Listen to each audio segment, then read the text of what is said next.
It's hard to believe it's a workday here in Canada's commercial centre, the fourth largest business district in North America.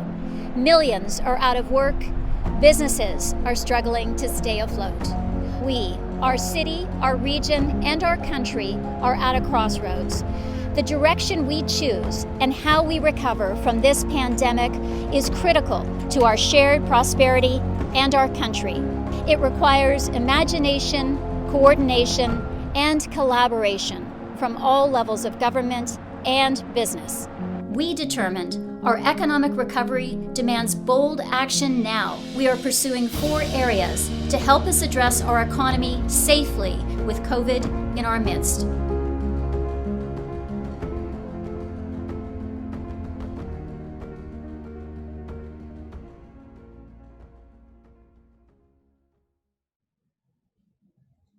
There we go.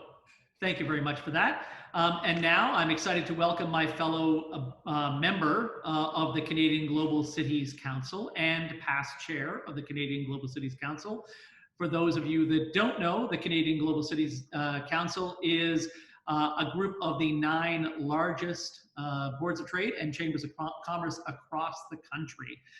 Jan De Silva is the CEO of the Toronto Region Board of Trade.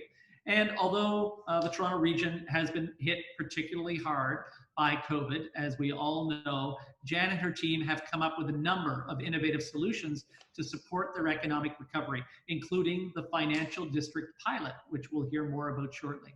Jan was also recently appointed to the Asia Pacific Economic Council in May 2020, but was recently named chair of the APEC Digital Innovation Working Group. Congratulations, Jan, and lovely to see you. Thanks, Pat. You are such a brave individual inviting a woman from Toronto to speak in beautiful, beautiful Halifax.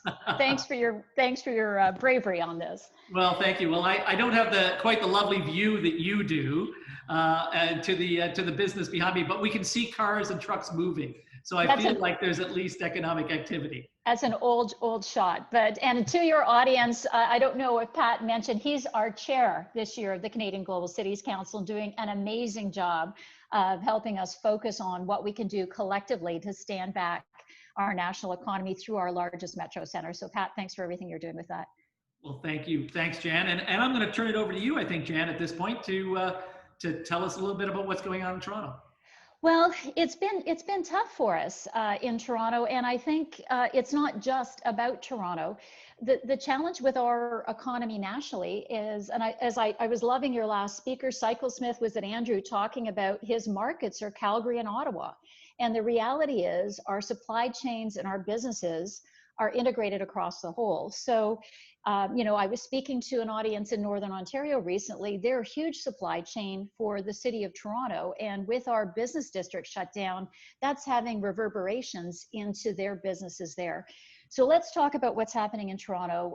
Densely populated location. We've had high case count. We were very proud of ourselves midway through the summer where we thought we got our arms around things. But here's been the challenge. The challenge has been the imperfect solution that we have at the moment to COVID. We've had all levels of government very wisely and appropriately saying, stay home to stay safe. We've got a confidence issue about return to work. So our financial district, which pre-COVID would have hundreds of thousands of daytime employees working in our large commercial center, and tens of thousands of small businesses relying on that daytime workforce to be their customers, has been decimated. A September survey showed that only 5% of that daytime workforce felt comfortable returning to the office towers, which has created reverberating distress for the small business owners. Most of them are food and beverage, nail bars, hair salons, small shops. Distress for them, many have been closing despite the stimulus packages that have been available, and many of them have been laying off their staff, which are mostly lower income service staff who are disproportionately impacted.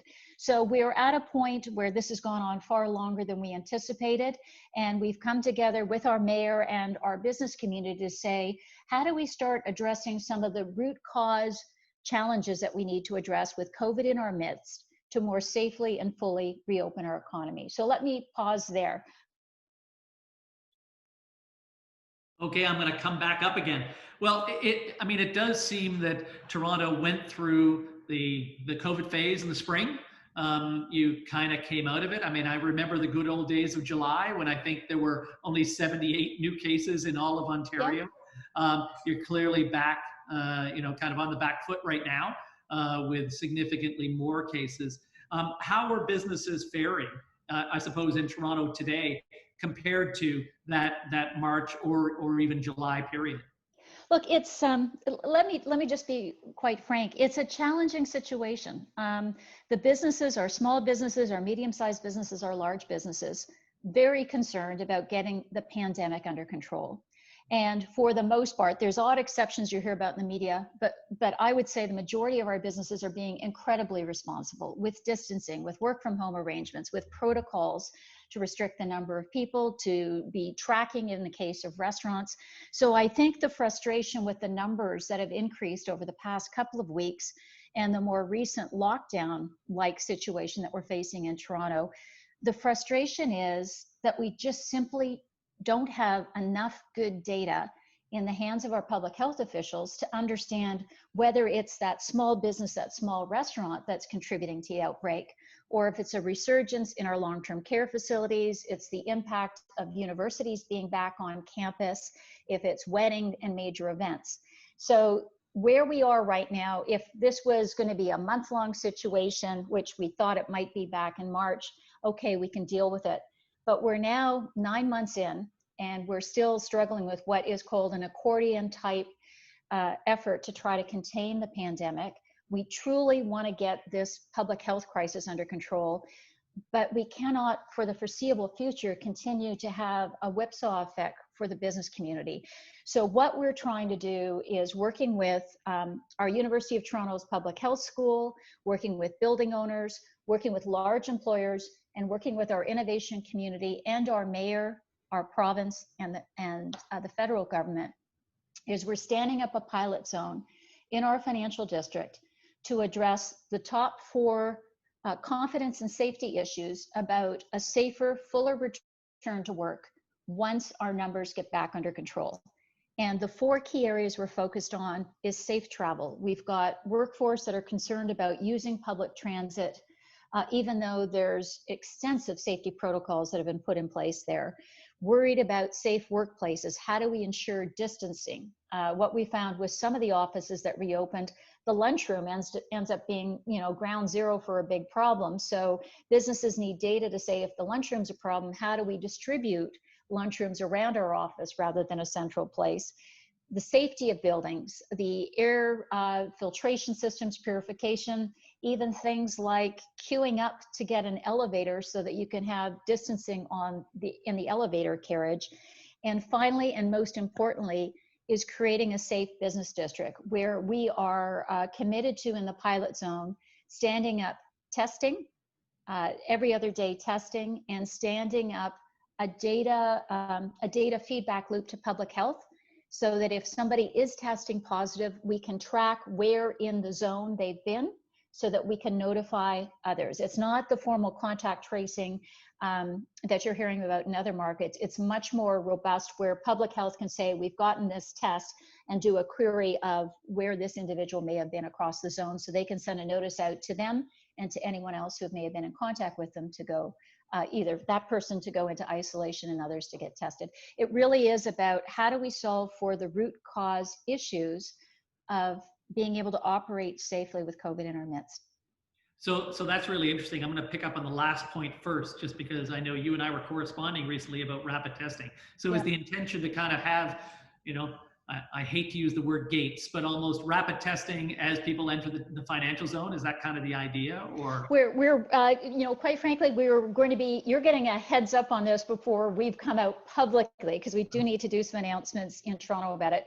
But the working plan we have right now is, by designating it a pilot zone, people that are opting to come into the pilot zone are giving permission to participate. And we're still needing to figure out, we're hoping by a February timeframe that we can be standing up things like testing. And there's, through McMaster University, there's a health labs group there that's working on dedicated labs that are testing only for COVID, a self-test methodology with an automated process for collecting your contact information and a QR code connected to the test, so that it's an easy drop off either through, say, a Shoppers Drug Mart or a Rexall or others, that can ensure that every other day people are being tested. Right. Wow. Okay. That's great. I mean, that sounds the whole thing sounds like a wonderful initiative. I mean, I think what you're really talking about is confidence, right? Yes. People need to have confidence to come back to the offices and to come back to those locations to support the businesses that are in the core. Absolutely. And Pat, our use of the term pilot zone is incredibly intentional. We had done some work in the summer just looking at the economic zone in Toronto. That's the Toronto-Waterloo corridor. And what we found is there's 6 distinct types of business districts in our corridor. We believe they're replicated across the country.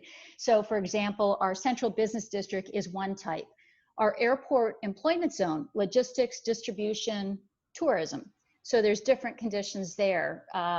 Knowledge centers are different. Manufacturing areas are different. So we're trying to, through the pilot zone in Toronto, figure out how do we create solutions that could be transferred across these different type of business districts and quickly be able to make that available, share that through Canadian Global Cities Council, and make it available to cities across the country to help support safe reopening and the right tools and mitigations to help us more effectively deal with this condition that's not going to go away anytime soon.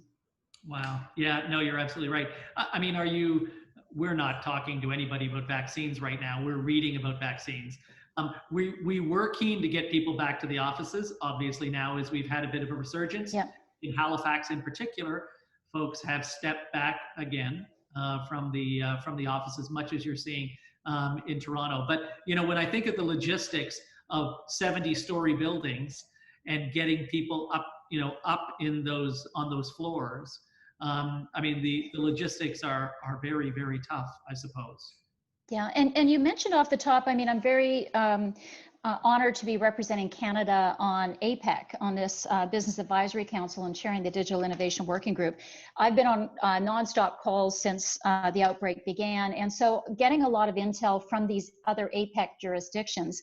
And on every single metric, Asia has used mitigations effectively that is enabling markets like Singapore and South Korea, even in Australia. They've got tools. In fact, Singapore's contact tracing methodology has been programmed by a firm out of Vancouver. So we're trying to take lessons from what's working effectively elsewhere and thinking about, can we transfer them to apply in Canada? Our situation is different. Our value systems are different, the way we approach business is different, but hopefully there's some lessons we can look at where on every single metric, their economies are back on track, there's less of the lockdown environment that's happening, they've got travel bubbles now starting to open up between jurisdictions. So I think there's a lot we can look at to say what's worked there and how do we apply that here. Yeah, you know, it's really interesting. People often say, you know, you're only concerned about the economy. And I know you and I have had this conversation before. I mean, we're in a health crisis, but we're also in an economic crisis. I mean, it's not one or the other. We're in both, and we really need to think about that. I mean, the federal government and to some lesser extent, the provincial governments have done a great job of providing support to businesses across the country. You know, what are businesses in Toronto telling you that's still missing from your provincial or federal government, if anything? Well, you know, I think everyone, that all levels of government have to be applauded. I mean, it's been unprecedented collaboration, very quick responsiveness. I know you, like us, were on the phone all the time with all levels of government. They're wanting to make sure that things are working, it's going quickly. So the business community, very appreciative of the stimulus, just like your last panelists were saying, you know, the support for wages, the support for rent relief, those have gone a long way to help people hang on and get through this. But the real concern right now with us going into the second lockdown is the struggle that businesses are saying, like, how do we know it's our restaurants that are the cause, and why do we have to continue to be hanging on by our fingernails even with the stimulus? So the real fine balance here is to say everyone gets this is a health crisis and we've got to get our arms around it, but it's how can we think about other tools that can help us get better information about where the root cause is and how do we address that. And I just wanted to quickly say, I'm seeing in chat, Jeff Larson's talking about Dr. Vivek Goel. Yes, I've been on calls with Vivek nonstop. I mean, he is our go-to person at the moment that we're using as an advisor for the pilot zone. So glad to hear that there's a lot of work going on there. And yes, he was calling for 500,000 tests a day happening in Canada. So yes, absolutely. And Vivek is on a board that I'm sitting on behalf of the CGCC, which is the Post Promise. Yes. To again, kind of inspire that confidence among folks so that they can get back out. And Jan, you're kind of picking up on something that I find really interesting, which is where are the cases coming from? You know, I heard statistics, and I won't quote them because I can't credit them, but I've heard statistics that in fact, you know, when it gets to restaurants, there's not really a lot of spread in restaurants. The spread is happening in many cases, and Jeff and may correct me, Jeff and Peter may correct me in a little while because I think they're kind of digging into this, but there seems to be more spread really when it's social groups. So when people get together in those groups of whether it's 5 or 10 or whatever it happens to be, that seems to be where there's more spread.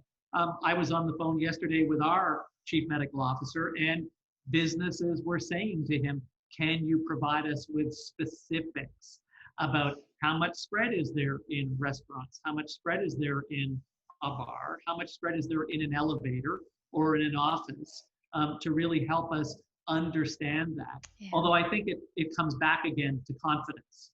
So yeah, well, we're caught in and I have to tell you, I don't know how much Halifax, Atlantic Canada has heard about sidewalk labs in Toronto. I think sidewalk labs created an environment where huge concern, and I fully get the concern about privacy and data sharing. But early in the pandemic, some of our top AI scientists, Joshua Bengio, Dr. Hinton in Toronto, were saying, if you could provide data to us, we can do work. We can use math, we can use algorithms, we can use AI to help pinpoint more quickly and more granularly where things are concentrating, what are the root causes of things, but we just don't have a framework at the moment for that kind of data sharing. So our public health officials doing an amazing job. I feel so grateful for the work they're doing and so empathetic for the exhaustion and stress they're facing, but they've got limited tools. And I pointed to markets in Asia doing better. The difference there is the granularity and rapidity of the data that they're able to get. They're able to, within 15, 20 minutes, identify that something's happening in this area and start to lock it down rather than locking down the whole of the community. I'm not saying we're going to get there, but I think, you know, with the vaccine, what our folks in the medical profession in Toronto is saying, they're saying 2022 before we've got enough of the population inoculated and have, you know, the distribution protocols and the supply robust enough. Our businesses are really going to struggle if we're continuing to go into this seesaw of opening and reopening. So the work we're doing, we're really hopeful that we can have medical science at the table with us, and we can look at mitigations, tools that we can put in place that will make a difference and will help our public health officials be able to deal with this, while at the same time helping our citizens and our businesses try to get back to something that's a more fuller, safer reopening. Yeah. Are there things that you've seen from another province, and maybe you just alluded to it, so maybe it's some of the areas in Asia that you're talking about, but are there things you've learned from another province, or is it that jurisdiction that you could tell us that can help us move forward a little more quickly? Well, I have to say we're scanning everything in Canada. Pat, as you mentioned, I was emailing you the other day because I saw something on your Twitter feed about some rapid testing that's going on in Halifax. So I said, hey, can you tell us about this? We're looking everywhere. I think the magic of some of the building owners that we have at the table for the pilot zone. These are some of the large pension funds who are operating globally. And so we're really tapping into what are they seeing being deployed in other markets. There's a lot of contactless entry points to buildings where you're not having to actually touch things. There's a lot of things that once you've got a clear test result, you're able to just scan going into a building and there's no problem with getting in. I think that we just need to get our arms around what's out there and what's going to make a difference for us that will be accepted by the population in Canada, by our workforce, and by our healthcare professionals. Yeah, we did have the Atlantic bubble here. We have a smaller maritime bubble at this point, but we'll get back to the Atlantic bubble, it's my belief, within a few weeks. Did you hear about the Atlantic bubble in Toronto? Did you think well of it, or what were folks talking about in Toronto? If you spoke to anybody about the Atlantic bubble at all? No, there's a lot of discussion. I mean, we got folks like Annette Verschuren, I've been on calls with her. She's in Cape Breton. She was, talking about they hadn't had a single outbreak in a long period. There was a lot of attention to that. I think the bubble, I understand why it exists. It makes a lot of sense for your part of Canada. The challenge, however, is the longer this continues, the distress continues. And I was having a discussion with the chair of Destination Canada, Ben Cohen-Dewar. He was talking about the fact that part of the challenge that we're facing because of lack of tourism, lack of travel, is businesses that you'd never think of being impacted. Apparently, gas stations are closing Atlantic Canada because you just haven't had enough of a customer base there to support it. So it mirrors what we're seeing with our financial district. If you don't have enough customers, our economy really relies on an incredible amount of tourism and a cross-country movement and international movement into our markets to stand up the volume of restaurants and small businesses and other services we just didn't realize until the pandemic hit. So I don't challenge the bubble. I think it's a good idea, but I think the bubble faces the same problem I'm talking about with downtown Toronto. The longer this goes on, it's going to create more economic distress. So we really need to start thinking about how can we solve for this with tools at our disposal that are going to be acceptable, meet the needs of public health, but also meet the needs of our communities to feel comfortable and safer and have confidence in mitigations that can help us reopen. It's, I think bubbles and lockdowns are good in the short term, but the longer this goes, we need to really get our arms around how do we operate with COVID as a continuing condition on a safe and healthy basis. Yeah, I absolutely agree with you, and you're right. I mean, you probably know Ben has a spectacular golf course in Nova Scotia, which was pretty busy with Nova Scotians, but they closed down early because they didn't have the activity that they would normally have from whether it's the rest of Canada or internationally. I want to go in a different direction because I see above your head, I see World Trade Center as well. So the World Trade Center, I mean, we run a TAP program, the Trade Accelerator program, as you do, that you developed. And we're really pleased to have it. I mean, do you think, and in your new role, I guess, with the Asia Pacific Economic Council, do you think there's still the opportunity for export and export development while we're in the middle of the pandemic? Wow, there's a tremendous amount of export development actually that's still going on. We've in fact had hosted 2 virtual trade missions. We just finished one this week. The one that we did this week was a smart cities mission related to activities in Barcelona. So yes, there is opportunity. Pat, we're actually working on a report right now on the priority markets for priority business sectors in Canada coming through COVID, and we're going to be sharing that with CGCC. But I think it's really important that we tap into our businesses that have products and services that are going to be in demand, not only within Canada, but globally, to make sure they're getting through the Trade Accelerator. Because can I tell you, the growth markets are out there. The challenge is, as we know, that we're solving for with TAP, is how do we help our companies understand the how-tos of getting ready to export, and then how do we help them scale up once they start getting those opportunities? So as far as everything that we're seeing, there's tremendous activity going on. The other trade mission that we had done in the summer was with a series of e-commerce platforms in Asia, and it was focused on food and beverage and organic personal health care products. huge demand for those types of products coming out of Canada. So it's Rakuten, Alibaba, JD.com, groups like that. So we're continuing to say, how do we find the growth opportunities? I think Andrew from CycleSmith was talking about growth despite the conditions of the pandemic. So there are sectors that can do well going global at this point in time. We need to help be focused on who those are and help them with the tools they need. And hopefully the spillover effect will be their supply chains will also be the beneficiaries of helping them grow and scale through what continues to be challenging conditions for Main Street and our local businesses, but I think still offers opportunities for international business for certain sectors. Yeah, no, and I would have to 100% agree. I mean, we just finished a recent tap round last week. People were very enthusiastic during the program. We have another one planned for January, and we're looking forward to sort of filling up the long waiting list that we have and getting those folks on track. But I think when people are a little quieter, it is an opportunity for those who are a little more aggressive to take advantage of the opportunities that are out there for sure. And I think our friend Mary Ng recently announced a CAN export program of up to $75,000 for digital activity and to get out there to some of those international markets. So absolutely. I was going to say, Pat, just related to that, I know you probably need to give me the hook, but let me just give one more plug. We also, during one of the things we learned through the Trade Accelerator is, as we help businesses build the know-how to create an export strategy and we connect them to growth markets, the next big issue is that first big order, they need to scale at home.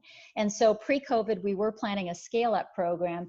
We reshaped that during COVID. It's a program called RAP, Recovery Activation Program.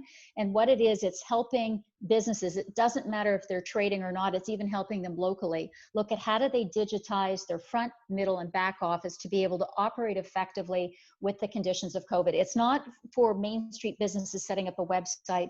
It's for small manufacturing being able to manage sales and marketing, supply chain, inventory management, distribution, just invoicing, things like that in a digital environment. So we've been piloting that in Ontario for the last few months, and we would be very happy to share that elsewhere through CGCC as we're getting some good results from that. But again, this is a continuing condition, and it's how do we solve for the problems that are really facing our communities, facing our businesses, facing the families whose working parents are being impacted by all of this.